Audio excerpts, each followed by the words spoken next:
Rayuan Ferdy Sambo ke majelis hakim jelang vonis, masih punya balita yang butuh perhatian orang tua.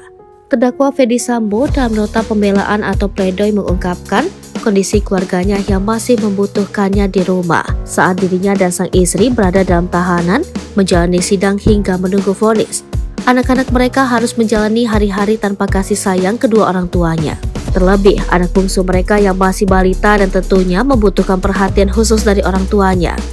Sementara 4 orang anak-anak kami, terkhusus yang masih balita, juga punya hak dan masih membutuhkan perawatan, juga perhatian dari kedua orang tuanya, tegas Ferdy Sambo. Ini semata untuk membuat majelis hakim mempertimbangkan kembali terkait putusan atau vonis yang akan dijatuhkan terhadapnya dalam sidang yang akan digelar di Pengadilan Negeri Jakarta Selatan pada Senin 13 Februari 2023. Tak hanya itu, Ferdy Sambo juga mengatakan sebelum dijatuhkan vonis, dirinya dan sang istri Putri Chandrawati telah merasakan hukuman karena menjadi terdakwa dan berada dalam tahanan. Baik saya maupun istri saya telah didudukkan sebagai terdakwa dalam persidangan ini dan berada di dalam tahanan, kata Ferdy Sambo dalam pledoinya beberapa waktu lalu. Sebelumnya diketahui, majelis hakim yang dipimpin Hakim Ketua Wahyu Iman Santoso akan membacakan putusan atau vonis bagi 3 terdakwa pada 2 pekan depan.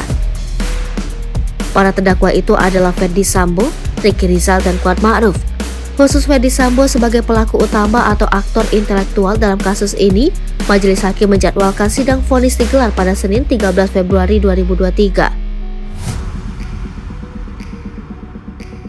Selanjutnya, majelis hakim akan mengambil putusan pada tanggal 13 Februari, kata Wahyu dalam sidang yang digelar di Pengadilan Negeri Jakarta Selatan. Sedangkan Ricky Rizal dan Kuat Ma'ruf akan menjalani sidang vonis pada Selasa 14 Februari mendatang, tepat pada momen Valentine. Dalam berkas dakwaan tersebut, Ferdy Sambo, Putri Chandrawati, Ricky Rizal, Kuat Ma'ruf, dan Richard Eliezer disangkakan melanggar pasal 340 KUHP, subsidiar pasal 338 KUHP, jungto pasal 55 ayat 1 ke 1 KUHP, jungto pasal 56 ke 1 KUHP.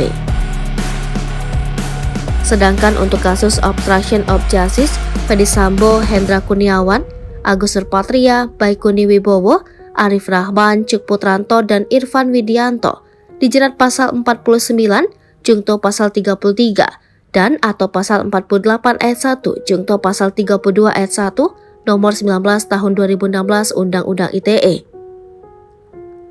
Mereka juga disangkakan melanggar pasal 55 ayat 1 dan atau pasal 221 ayat 1 kedua dan atau pasal 233 KUHP.